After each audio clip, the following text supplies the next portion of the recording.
Mean राशि वालों मित्रों, शारदीय नवरात्र जो आपके लिए बहुत महत्व रखता है। कुछ लोग शारदीय नवरात्र को बहुत हल्के में लेते हैं, लेकिन आपके जीवन को बदलने वाला ये समय होता है। कुछ लोग अपने जीवन को बदल भी लेते हैं, लेकिन कुछ लोग इसे हल्के में लेते हैं और अपने जीवन को खराब भी कर लेते हैं। हम नवरात्र के बारे में बहुत कम लोग इन बातों को जानते हैं और बहुत लोग जानते भी हैं। हम आपको बताने जा रहे हैं शारदीय नवरात्र में नवमी के दिन आपको एक काम ज़रूर करना चाहिए। आप नवमी या किसी भी दिन कर सकते हैं या डेली भी कर सकते हैं, लेकिन नवमी के दिन विशेष रूप से आपको ये काम ज़रूर से ज़रूर करना चाहिए। जैसा कि आप अक्सर कहीं ना कहीं किसी न किसी तांत्रिक बाधा के कारण परेशान रहते हैं। आप अपने जीवन में कई तरह के परेशानियों से घिरे रहते हैं और माँ दुर्गा के चरणों में जो लोग अभी हैं, जितने लोग के घरों में नवरात्र हो रहे हैं, बहुत अच्छी बात है। आपके घर में नवरात्र हो रहे हैं तो 100% आपके घर में कोई नकारात्मक ऊर्जा रह ही नहीं सकता। उसकी औकात नहीं है कि आपके घर में रह जाए। जिस घर में नवरात्र होते हैं उस घर की स्थिति में बदलाव होना शुरू हो जाता है। अब आप ये समझिए कि एक नवरात्र से नहीं, जिनके घर में कम से कम 5 नवरात्र हुआ है वो ये कभी कह ही नहीं सकते हैं कि हमारे 5 नवरात्र करने के बावजूद भी घर की स्थिति सेम रही, क्योंकि उनके घर की स्थिति में बदलाव होगा ही होगा। ऐसा नवरात्र में भी कहा गया है और माता रानी का आशीर्वाद भी प्राप्त होता है। मीन राशि वालों, हम आपके लिए स्पेशल बात कहना चाहते हैं। इस नवरात्र में कुछ विशेष बातों का ध्यान रखिए। 9 दिन नहीं, इस बार 10 दिनों का नवरात्र है, लेकिन नवरात्र नहीं, ये 10 रात्र का मतलब नवरात्रि मनाया जाएगा। इस बार आपको विशेष रूप से कई चीज़ों का ध्यान रखना पड़ेगा। सबसे पहले तो आपको बता दें कि आप नवरात्र में कोई भी ऐसी गलती अपनी तरफ से ना करें। चाहे नवरात्र आपके घर में हो रहा हो या नहीं हो रहा हो, आप कर रहे हों या नहीं कर रहे हों, लेकिन आप चाहें तो ये सब ज़रूर करें। और आप कि घर में हो रहा हो या नहीं भी हो रहा हो, लेकिन ये काम आपको ज़रूर करना चाहिए। सबसे पहले कुछ नहीं करना है, ऐसी बात आपको बता दें जो आपको नहीं करना चाहिए, बिल्कुल भी नहीं करना चाहिए। नवरात्र हो रहा हो तो आपको कभी भी भूल कर भी, आपके घर में हो रहा हो या नहीं भी हो रहा हो, लेकिन आपको कभी भी नॉनवेज नहीं प्रयोग करना चाहिए। और नवरात्र में जिनके घर में नवरात्र हो रहा है वो ये विशेष ध्यान रखें कि घर की सफाई रहे, घर में कहीं भी जूठा न रहे, और बच्चे भी कुछ ऐसी गलती ना करें जैसे कि नवरात्र में आसपास में चौराहे पर कुछ फेंके जाते हैं। नवरात्र की जो कहते हैं कि काला जादू और तंत्र मंत्र जो किया जाता है वो बाहर फेंक दिए जाते हैं।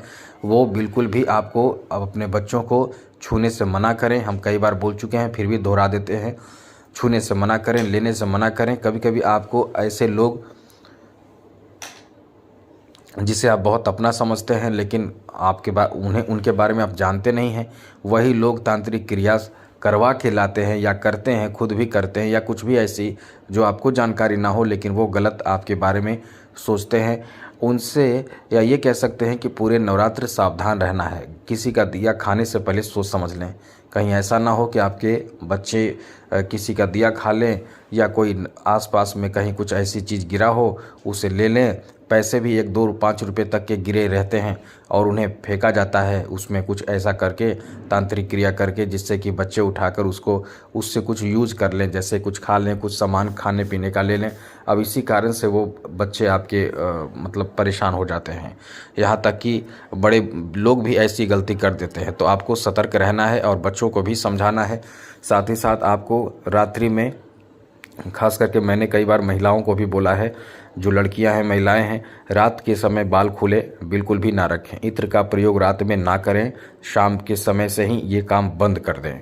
क्योंकि यदि आप ऐसा करते हैं तो आप अपने तो खुद परेशान होंगे ही, निश्चित रूप से हो जाएंगे यदि किसी तरह की इस समय ऐसी गलती करते हैं तो। साथ ही साथ आपको पूरे नवरात्र में कुछ भी ऐसी कहीं भी सुगंध आ रहा हो, गंध आ रहा हो, तो अपने घर में देख ले, समझ ले, लेकिन टोक टाक नहीं करना चाहिए। खास करके रात्रि में विशेष रूप से इन बातों का ध्यान आपको रखना पड़ेगा, वरना ये आप जानते हैं कि ऐसी चीज़ों का प्रयोग किया जाता है जिससे कि कुछ लोग ऐसे कार्य में फंस जाते हैं। तो इसका ध्यान आपको रखना चाहिए विशेष रूप से। चलिए आगे आपको बता दें मित्रों, पूरे नवरात्र में यदि कोई नवरात्र कर रहा हो तो आप उनके पास जाकर उनकी सेवा ज़रूर कर दिया करें। यदि आपसे संभव हो तो उनकी सेवा, घर के ही कोई सदस्य कर रहे हों, उनकी सेवा आप करें। आप नवरात्र करने का फल आपको भी मिलेगा यदि उनकी सेवा करते हैं तो।